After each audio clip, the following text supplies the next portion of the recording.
My name is Elena Vasquez.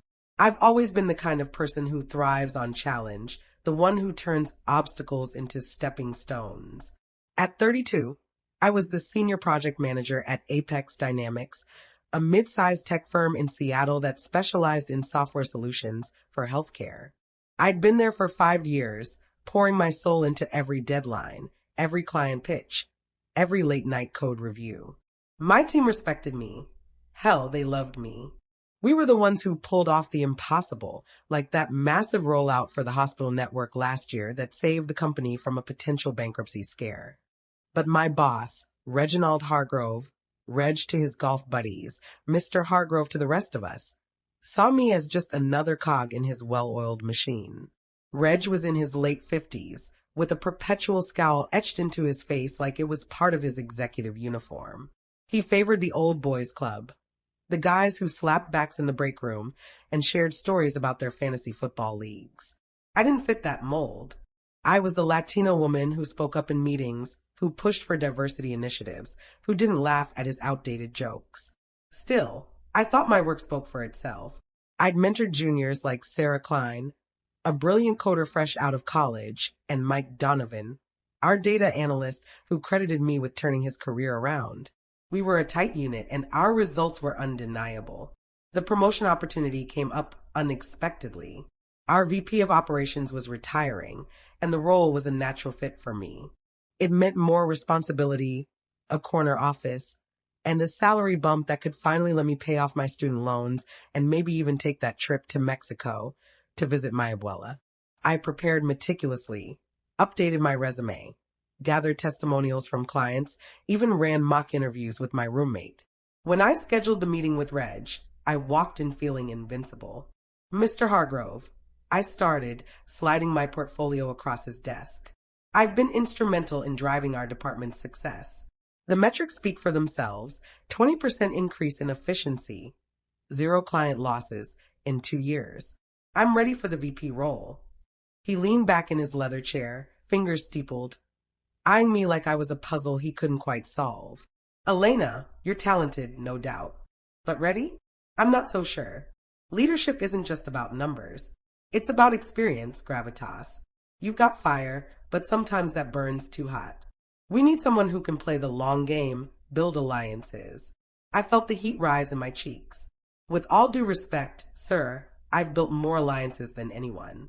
Sarah and Mike, they'd follow me anywhere. And the clients? They asked for me by name. He waved a hand dismissively. It's not personal. You're just not there yet. Give it another year or 2. In the meantime, keep up the good work. Not there yet. The words echoed in my head as I left his office, my portfolio clutched like a shield. I stormed back to my desk, ignoring Sarah's concerned glance. That night, over takeout tacos with my best friend Lila, I vented. He's holding me back because I'm not one of his cronies. I should quit. I've got headhunters calling me weekly. Lila nodded, swirling her margarita. Do it. But give notice, be professional. So I drafted it, 2 weeks notice, polite and to the point. I was ready to hit send the next morning. But as I lay in bed, staring at the ceiling, a different thought crept in. Why give him the satisfaction? Why walk away and let him promote some yes man like Chad from sales who couldn't manage a lemonade stand? No. If I wasn't ready for promotion, I'd make sure he regretted ever saying it. I'd stay, burrow deeper, and turn the tables from the inside. The next day, I deleted the email. Canceled my notice before it even existed. Reg wouldn't see me coming. I started small. Observation mode. I noticed how Reg cut corners, approving subpar code to meet deadlines, fudging reports for the board. He had a habit of taking credit for my team's wins in his weekly updates. I began documenting everything. Screenshots of emails, notes on meetings, even recordings on my phone when legal. Washington State was one-party consent, after all. Sarah caught on first.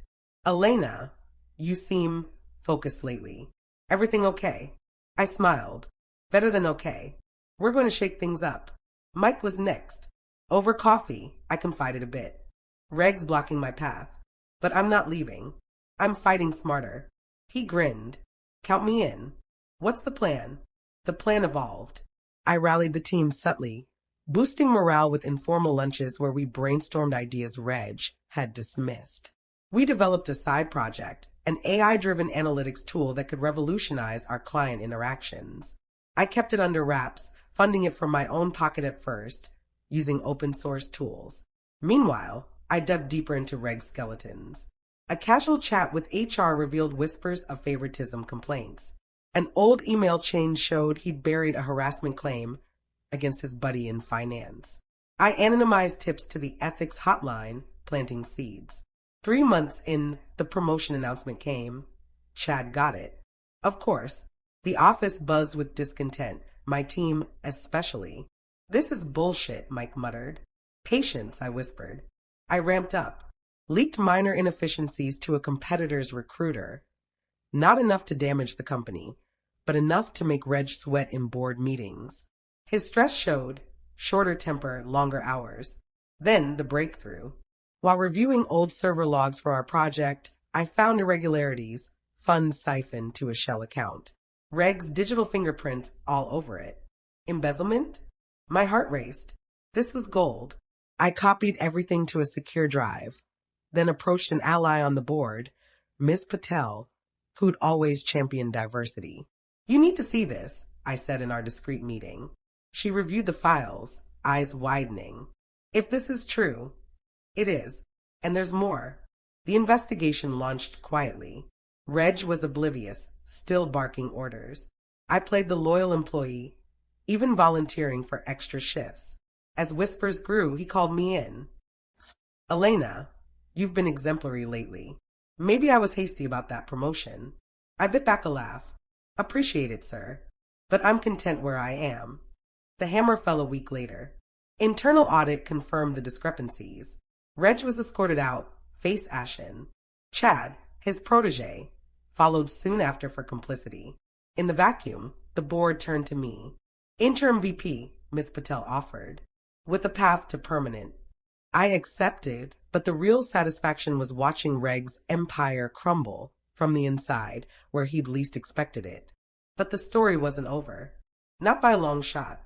Taking the interim VP role felt like stepping onto a stage where the spotlight was finally mine, yet the audience was still skeptical. The board wanted stability after the scandal. The employees wanted answers. Reg's arrest made headlines in the local tech blogs. Executive embezzlement rocks Apex Dynamics, and our stock dipped 8% overnight. Clients called nervous. I spent my first week in the corner office putting out fires, reassuring everyone that the company was stronger than one bad apple. Sarah and Mike became my unofficial lieutenants. We worked 16-hour days, transparent town halls, open-door policies, everything Reg had avoided. I promoted Sarah to lead the analytics team and gave Mike oversight on compliance. Loyalty rewarded breeds, loyalty returned. Still, I couldn't shake the itch for true closure. Reg had spent years diminishing people like me, and getting caught wasn't enough. I wanted him to feel the same helplessness he'd inflicted. I started digging into his life outside the office. Public records, social media, mutual connections.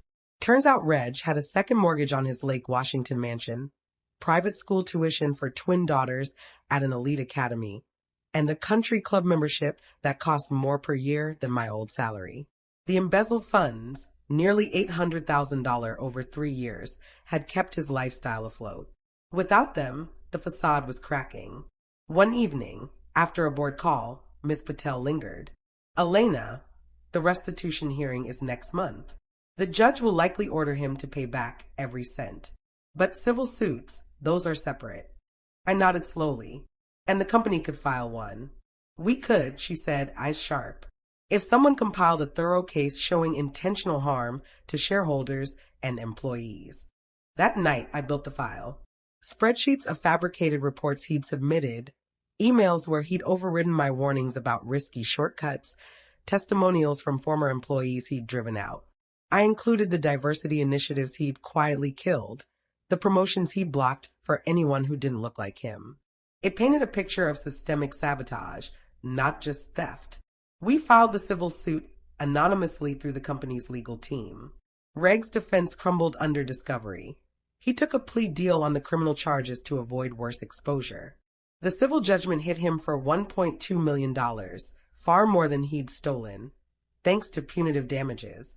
I watched the news footage of him leaving court. "Ty Askew," reporters shouting questions. For the first time, he looked small. 6 months later, Apex was thriving. Our secret AI tool, now fully developed and patented under the company's name, with Sarah and Mike listed as co-inventors, landed us a massive contract with a national hospital chain. Revenue spiked 35%. The board made my VP position permanent and added a generous bonus package. I finally booked that trip to see Abuela. But the sweetest moment came unexpectedly. I was at a tech conference in San Francisco, keynote speaker on ethical leadership in crisis. As I stepped off stage, a woman approached, mid-40s, nervous smile. "Ms. Vasquez? You don't know me, but I worked at Apex 10 years ago. Reg fired me right after my maternity leave. I just wanted to say thank you. Seeing him brought down, seeing you up there, it means more than you know." I hugged her without thinking. In that moment, I realized the revenge wasn't just for me. It was for every person he'd dismissed, every potential he'd crushed. A year after the scandal, I got an email from an address I almost deleted as spam. Subject line, "From someone who owes you an apology." It was Reg out on probation, working some low-level consulting gig. The message was short. "Elena, I was wrong about you. About a lot of things. I don't expect forgiveness, but I needed to say it. You were always ready. I was the one who wasn't. RH." I stared at the screen for a long time. Then I archived it without replying. Some apologies aren't about absolution. They're about the person giving them finally seeing clearly. Today, Apex is unrecognizable in the best way. Diverse leadership, transparent finances, a culture where people like Sarah and Mike aren't exceptions, but the rule. I still work late sometimes, but now it's because I love what I'm building, not because I'm proving something to a ghost. Reg was right about one thing. Leadership is about the long game. He just never realized I was playing it better. And every time a new promotion cycle comes around, I make sure the decision is based on merit, not mirrors of the past. Because I know what it feels like to be told you're not ready. I was ready all along. I just had to remove the person blocking the view.